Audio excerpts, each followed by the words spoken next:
Peuple congolais a sa qualité nae. Peuple congolais, c'est quelqu'un de très hospitalier, très gentil, accueillant, toujours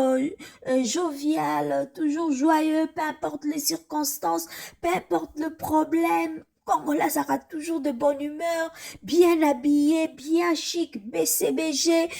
il chante bien, il parle bien, il danse bien, ils font de la très bonne musique. Eza ba qualité, ba qualité, ba qualité, ba qualité. Oyo ba congolais bazaka na yango. Et puis na kati ya ba qualité wana. Toza pe na oyo eza ba défaut na biso entre autres. Défaut oyo nde eza mabe sengeli na biso tosikabwana na yango. Cherchez toujours à tirer vers le bas. Koluka toujours kobebisa baninga. Soki moninga meki kobriller ata quelques minutes. Il faut toluka to tirer vers le bas. Tolatisa e bosoto. Tolatisa e poto poto. Pour que Akwea Akundama, c'est ça notre défaut. Congolais a supporté à succès à moningate, élévation à moningate, manga ya moninga été la te, soki moninga mekika ko bimisa mwa mutu, il faut ko luka bo étouffer, il faut ko luka ko créer les likambo, o ezake ko be et ko ternir image nae pour que a continue lisusu ko kende liboso te a continue susu komata te wana kutu eza likambo kosamba te eyebani na yango nini toloba te nini tosala te epai ya bato nyonso bastar na biso bato nyonso bameka kobriller na communauté na biso tolukaka toujours kosalir bango Koffi Olomide kutu koloba te miye kutu tokoloba makila libata nyonso ya mabe tolatisa ye. Et pourtant na bamboka mususu aza adulé na bamboka mususu bamona kutu malama komana ata mutu ya mboka na bango mais epa na ye moko nini malibanga nini tobwakelaka ete ozwi jibe mpiana kuna muta bato azosala mosala kitoko a plein succès ayebani amati babimiseli ye kaka boye oyo amela ligorodo nyonso wana mpona koternir image ya ndeko oke Moïse Mbiye kuna o gege oya epa fali o mutu asima faire egola o momeli diamba mutu ya Jamaïque oke Marie Misamu kuna ndumba et pourtant bato aza mosali ya nzambe mwana mwasi ya bato asaleli nzambe tala lelo jeune dame ebele baza koyemba o bazoyemba actuellement soki otali bango tu verras du Marie Misamu kati na bango soki na habillement te na eyembeli na ye soki na eyembeli te na ebineli na ye tu vois du Marie Misamu sa kotanga bakombo mais Congolais luka toujours kobebisa baimage ya bandeko wana Mike Kalambai, succès. Bon, te kolatise image ya zawadi. Si la bisalu belle vue, baza bana basi o bazo démarquer, bazo sala musala kitoko o batu nyonso bazo mona, batu nyonso baza ko apprécier na milliers oyo ya cinéma congolais actuellement s'il faut parler, ya théâtre congolais okomona sila okomona Bellevue okomona badinana okomona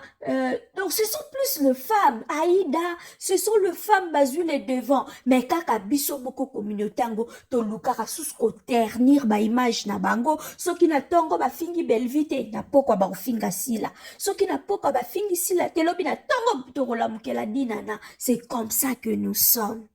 toujours kobebisa toujours kolalisa bandeko na biso soki mutu ameki kaka ko Félix atata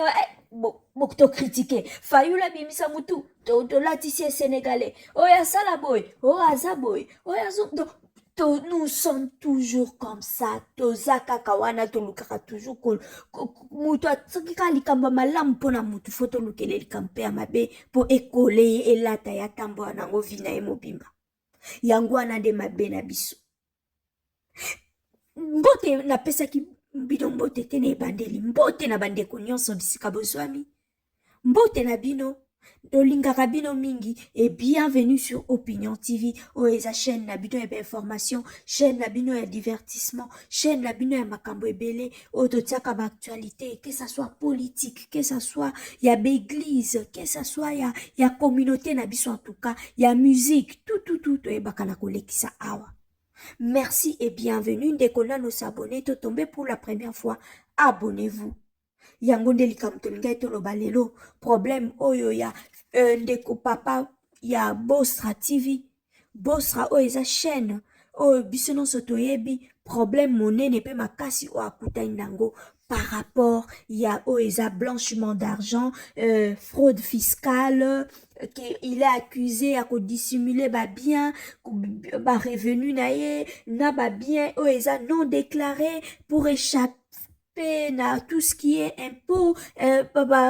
eza likambo moko eza facile te, eza dossier moko eza makasi, eza monene oyo tokosenga kaka na bana Bosra ba oyo bakotaka losambo ya la bonne semence pour soutenir père spirituel na bino na losambo aza na besoin na yango parce que dossier oyo eza facile te, eza dossier moko eza makasi parce que likambo oyo aza accusé na yango bato babetelaka yango ba prison. Alors esengeli na bino bo soutenir ye makasi po alonga likambo oyo po abima tête haute parce que bitumbo etelemeli ye eza bitumba makasi, bitumba mususu oyo aza kobunda ezowuta pai kaka ya bato mususu baza pembeni na ye, bitumba oyo azobunda ezowuta kaka pa bandeko na ye mususu basali ya Nzambe, bitumba oyo azobunda ezowuta misusu kaka pa bandeko oyo bafamille oyo ye aza kobondela mpona bana na bango. Alors eza bitumba mo makasi soki bokopesa ye loboko te, soki bokosoutenir ye te po akontinue nzela ekozala très difficile po dossier oyo. Sûrement j'espère pasteur Charles Bameko, il a des avocats. J'espère pasteur Charles Bameko travaille avec des professionnels comme des comptables, de personnes comme ça. Oyo ba edakaye pona kosala tout ce qui est ba mikanda, ba papier, oyo eza ko accompagner activité monene, structure monene oyo ezali Bosra. En tout cas, merci beaucoup Nabino Nosmolandi Biso. Ceux qui ont eu des plus amples informations, nous allons revenir vers